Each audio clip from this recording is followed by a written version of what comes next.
This is ZNS Total Sports, brought to you by Fourth Terrace Diagnostic Center.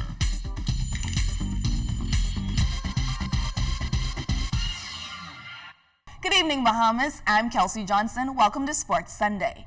The Danny Pratt South Andros Basketball Classic wrapped up last evening. Our Julian Gibson was on the sideline and gave us the play-by-play action. Kelsey, 3 out of the 4 championships will remain in the big yard. Mangrove Key Senior Girls blasted South Andros Senior Girls 10-2 to win the championship. Open for more competition this year. We only had an extra team, but it wasn't really a competition. But we worked hard for it.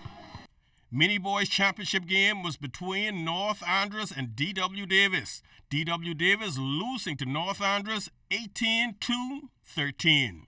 A good one, a very special one. The 13 and under boys division. You know, we went through this whole tournament undefeated, so I'm very proud of him. It shows that we got a future with our program at North Andros High.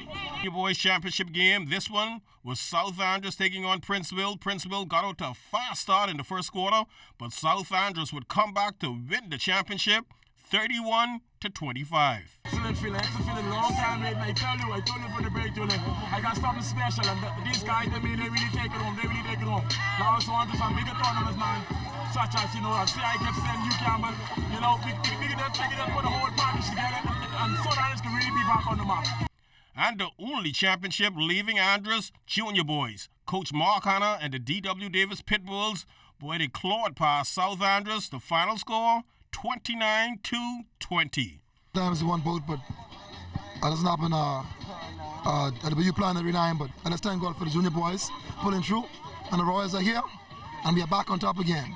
A successful staging of the South Andros High School Basketball Classic, despite 2 days of rain. Reporting for ZNS Total Sports, I am Julian Gibson.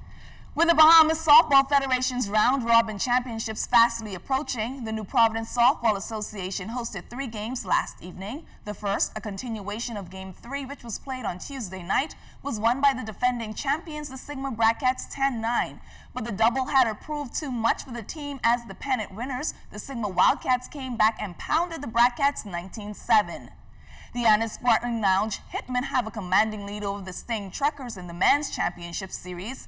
The Hitmen will look to close out tonight when they take to the field.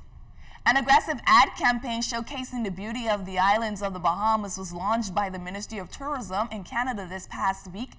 The latest initiative expands the Bahamas' reach as it relates to sports tourism.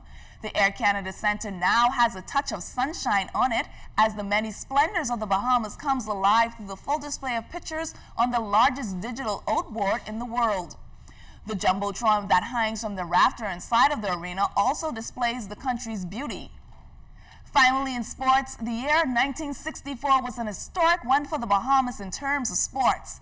That was the year the Bahamas won the first gold medal at the Olympic Games. Earlier this week, the government of the Bahamas and the Bahamas Olympic Committee honored the 2 gold medalists, Sir Dewart Knowles and the late Sir Cecil Cook, on their accomplishments. He is truly the kind of Bahamian to whom we can look as an example for friendliness, for loyalty. I think that he is a nationalist and he is a patriot. And he has lived a life where when he has benefited from the fruits of his labor in our country, he has been willing to share his resources with the rest of us. And so on behalf of the Prime Minister, his government, and the people of the Bahamas, I want to say a generous thank you.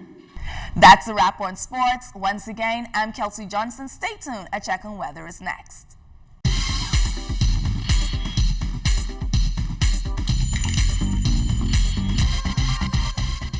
This is ZNS Total Sports, brought to you by Fourth Terrace Diagnostic Center.